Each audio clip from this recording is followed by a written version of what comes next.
বন্ধুরা, তোমরা কেমন আছো? আশা করি নিশ্চয়ই ভালো আছো। আজ আমি সেন বংশের রাজা লক্ষণ সেনের সম্পর্কে আলোচনা করব। তাহলে চলো আলোচনাটা শুরু করি। লক্ষণ সেন তার পিতা বল্লাল সেনের মৃত্যুর পর পরিণত বয়সে অর্থাৎ 60 বছর বয়সে বাংলার সিংহাসনে বসেন। তিনি সমগ্র বাংলায় তার আধিপত্যকে সম্পূর্ণ করে গৌড়েশ্বর উপাধি নেন। তাছাড়া তার ক্ষমতা প্রকাশের জন্য তিনি অরিরাজ মর্দন শঙ্কর নামে এক গালভরা উপাধি নেন। তিনি নিজেকে পরম বৈষ্ণব বলে ঘোষণা করেন। লক্ষণ সেনের পূর্বপুরুষরা ছিলেন শিবের উপাসক। লক্ষণ সেন তাদের সম্পর্কে পরম মহেশ্বর অভিধা নিলেও তার নিজের ধর্মমতের পরিবর্তন তার পরম বৈষ্ণব উপাধির মধ্যে পাওয়া যায়। তাছাড়া বৈষ্ণব কবি জয়দেব তার রাজসভায় ছিলেন। তিনি গৌড়েশ্বর উপাধিও নেন। ডক্টর আব্দুল মমিন চৌধুরীর মতে গৌড় ও বঙ্গদেশ বিজয় সেন জয় করেন। সুতরাং লক্ষণ সেনের গৌড়েশ্বর উপাধি ছিল বাহুল্য। তবে গৌড় দেশের রাজা হিসাবে তিনি যদি গৌড়েশ্বর উপাধি নেন তাহলে ডক্টর চৌধুরীর আপত্তি গ্রহণীয় হয় না।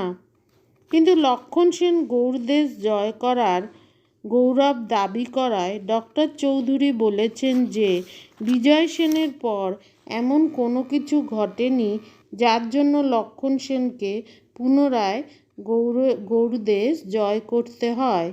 হয়তো তিনি বিজয় সেনের রাজত্বকালে গৌড় অভিযানে রত ছিলেন, সেই অর্থে তিনি গৌড়েশ্বর উপাধি নেন। লক্ষণ সেনের কয়েকটি শিলালিপি থেকে জানা যায় যে তিনি গৌড়, কামরূপ, কলিঙ্গ ও কাশী জয় করেন।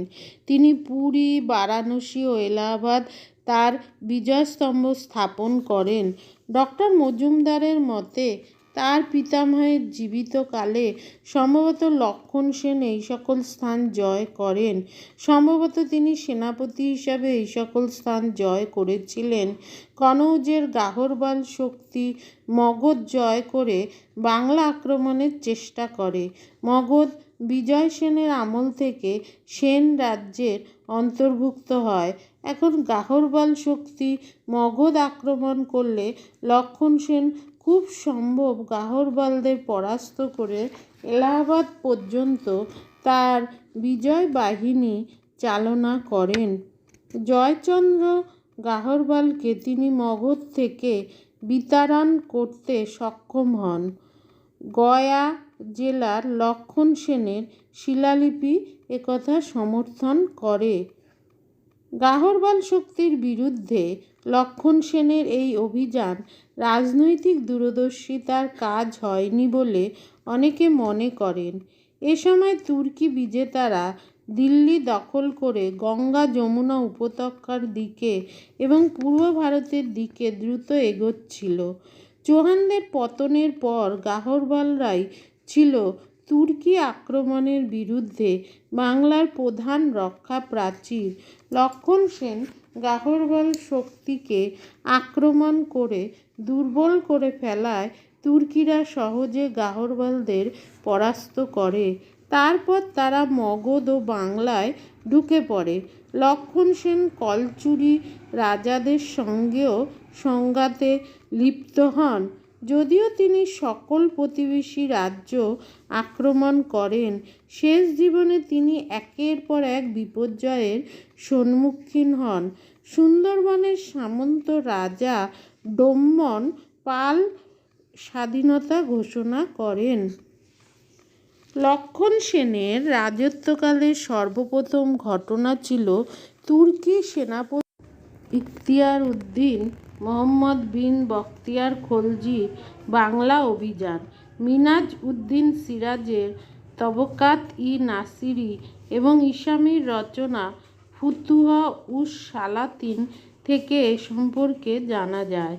মিনাজ দিল্লির প্রধান কাজীর পদে কিছুকাল কাজ করেন। তিনি বাংলায় বখতিয়ার খলজির অভিযানের প্রায় 50 বছর পর এসে এই অভিযান সম্পর্কে তথ্য সংগ্রহ করেন। ডক্টর মজুমদার এজন্য মিনহাজের বিবরণকে বিশেষ গুরুত্ব দেননি, কিন্তু মিনহাজের পদমর্যাদা এবং সামগ্রিক রচনায় তার খাঁটি তথ্য অনুসন্ধানের জন্য চেষ্টা তার রচনাকে বিশেষ গুরুত্ব দান করেছে। হয়তো যুক্তিতর্কের দিক থেকে বখতিয়ার খলজির বাংলা অভিযানের মিনহাজের দেয়া বিবরণে কোনো কোনো ক্ষেত্রে সামান্য অসঙ্গতি দেখা যায়। এই জন্য তার বর্ণনাকে পুরোপুরি নাকচ করা যায় না। মিনহাজের বিবরণ থেকে জানা যায় যে বখতিয়ার খলজি ছিলেন সুলতান কুতুবউদ্দিন আইবকের অধীনস্থ এক জায়গিরদার। তিনি চুনার অঞ্চলে জায়গিরদারি করতেন। তিনি 1199 খ্রিস্টাব্দে বিহার অভিযান করে বহু ধনরত্ন লুট করেন এবং অদন্তপুরী বিহার ধ্বংস করেন। কথিত আছে যে তিনি এই বিহারটিকে দুর্গ মনে করে ধ্বংস করেন। বৌদ্ধ ভিক্ষুরা তার আদেশে নিহত হন। বিহার থেকেই প্রদেশটির নাম হয় বিহার। এরপর বখতিয়ার খলজি বাংলা অভিযানের উদ্যোগ নেন। বৃদ্ধ লক্ষণ সেন তার রাজধানীকে তুর্কি আক্রমণ থেকে রক্ষা করতে পারেননি। লক্ষণ সেন আক্রমণকারী তুর্কি সেনাদের বাধাদানের জন্য ডক্টর মজুমদারের মতে রাজমহল পাহাড়ের পথে তার সেনাদল পাঠিয়ে দেন, কারণ তিনি আশা করেন যে তুর্কিরা এই পথেই বাংলা আক্রমণ করবে। কিন্তু ডাক্তার মজুমদারের মতে বখতিয়ার খলজি ঝাড়খণ্ডের জঙ্গলের পথ ধরে অতর্কিতে নবদ্বীপে এসে পড়েন। বখতিয়ার এত দ্রুত আসেন যে তার মূল বাহিনী পিছনে আসলেও তিনি তার 18 জন অনুচর সহ আগেই নদিয়া বা নবদ্বীপে পৌঁছে যান। ডক্টর মজুমদারের মতে নবদ্বীপ লক্ষণ সেনের রাজধানী ছিল না। এখানে আত্মরক্ষার জন্য কোনো দুর্গ ছিল না। জ্যোতিষীরা তুর্কিদের হাতে নদিয়ার পতন হবে এমন ভবিষ্যৎবাণী দেয়ায় অনেকেই নদিয়া ছেড়ে চলে যান। বয়োবৃদ্ধ লক্ষণ সেন ভয় না পেয়ে নবদ্বীপে ছিলেন। ইতিমধ্যে বখতিয়ার খলজি চলে আসেন। বখতিয়ার তার মূল বাহিনীকে পিছনে রেখে 18 জন অশ্বারোহী নিয়ে ঘোড়া বিক্রেতার ছদ্মবেশে লক্ষণ সেনের রাজধানী নদিয়া বা নবদ্বীপে ঢুকে পড়েন। তিনি রাজপ্রাসাদের দরজায় এসে গেলে মধ্যাহ্নভোজনে রত লক্ষণ সেন পিছনের দরজা দিয়ে নৌকায় চেপে পূর্ব বাংলায় সপরিবারে পালিয়ে যান। বিনা যুদ্ধে বখতিয়ার খলজি গৌড় সহ পশ্চিম বাংলা অধিকার করেন।